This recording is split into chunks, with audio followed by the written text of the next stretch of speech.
Luke Skywalker in the building here in the season 2 finale called The Rescue here of The Mandalorian. And it is the season 2 finale. Season 3 is on its way. And let's get into this episode. Was it any good? Could this be the highest rated episode of the show?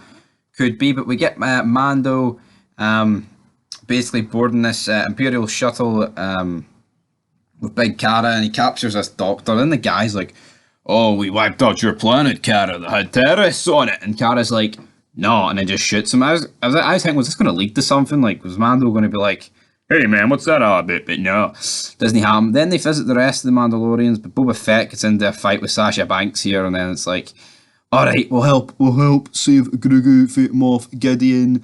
Then the doctor guy basically says that the cruiser is defended by Dark Trooper droids. There's about, I'd probably say there's near about 40 of them. Like, I'd say there's near about 40 of them, but Gideon is guarding Grogu, but they get on board, right? And they're just wiping out the stormtroopers. Like, I know it's like almost like a meme, but like, what's the fucking point of them? Like, what is the actual point? And then like we actually see Mando. Like, the plan is here is for him to seal off the Dark Troopers, which he does. Apart from one breaks through, and you just see how much better these Dark Troopers are. Like, Mando just keeps getting his face punched. And this was actually a really good fight scene. It reminded me, I'm not going to try and say it was on the same level of Terminator 1, like when Kyle's up against, Arnie, but I mean, it did have similar feelings to that. Mando's getting his ass kicked, but he manages to defeat him after he near dies. Like me, he gets his face punched about 10 times, but obviously he's got the big mask, so that helps. But then he manages to press the release button, and all the Dark Troopers fly out, which was funny. But yeah, I mean, in terms of the rest of the Stormtroopers, they've all been dealt with. But then Grogu, he manages to find them, but Moff Gideon is there. Oh, no. No, then we get a fight here. Mando wins, obviously. Then Mando takes the dark saber. And then when they return, Moff Gideon says to Bo-Katan, who I think he won it off her. Well, I say won it, then won it like a fucking prize. And she's like, "Oh, he's got your dark saber." Then Lando's like, "Oh, I'll give this to you." And then he's like, "No, it doesn't work like that. It has to be won in battle." And then as they're like discussing about what's going to be won in battle, Moff Gideon gets like pushed to the floor, and you see, obviously, he's got like a gun that he's fell on top of. He's like, "Well, I'll be using that. Don't worry about it." And then as they're like discussing what to do next, oh no! The Dark Troopers arrive. They start punching the door where they're all in the pilot pit, and then a Jedi arrives, and we're like, "Who's the Jedi?" It's none other than Luke Skywalker. But again, right, I understand these. They wanted to make his entrance look great, right? But does this not make the rest of them look fucking weak? Like, why would the rest of them, right? Like, yeah, you can carry guns, but why not carry, a lightsaber? Like, the dark saber just could have did what Luke Skywalker does here, because Luke Skywalker eliminates them all.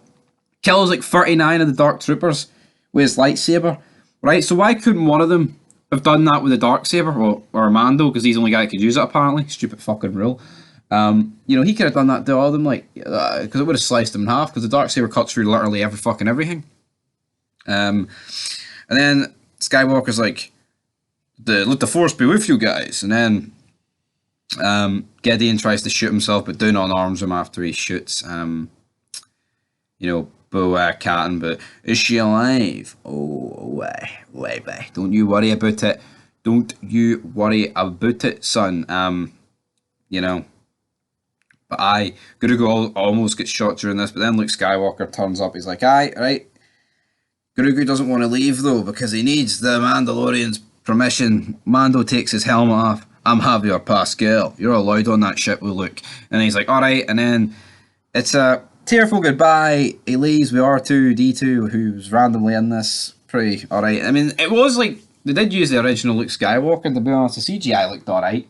If it's done in wee drips and drabs, you don't really notice it. You couldn't really do like another Star Wars movie with just this, because it would look a bit funny. Like, there's a reason why he was standing still talking rather than like his head was revealed during the battle, because it was just a lot harder to use, when it's like moving about and shit. And then we get a post-credit scene where Boba Fett and Finnick invade Jabba the Hutt's palace, and they kill the guy there, the ugly bastard there, free some people. And then, this basically sets up the book of Boba Fett. Am I going to watch that? Probably not. But in terms of this episode, it was alright, but it was kind of just predictable. Well, apart from Luke Skywalker, which I didn't really see coming, but, the rest of it was pretty predictable in my opinion. Like, they were just going to get Grogu back, and then he goes for, like, the Jedi, and it turns out that Jedi's Luke Skywalker. So, I mean, for Season 3, are we going to see anything of Luke Skywalker and Grogu, or is it just going to focus more on The Mandalorian? I don't know, guys. I guess it is called The Mandalorian. So only time will tell, but in terms of a rating out of 10, I'll give it a solid 7. Until then, peace.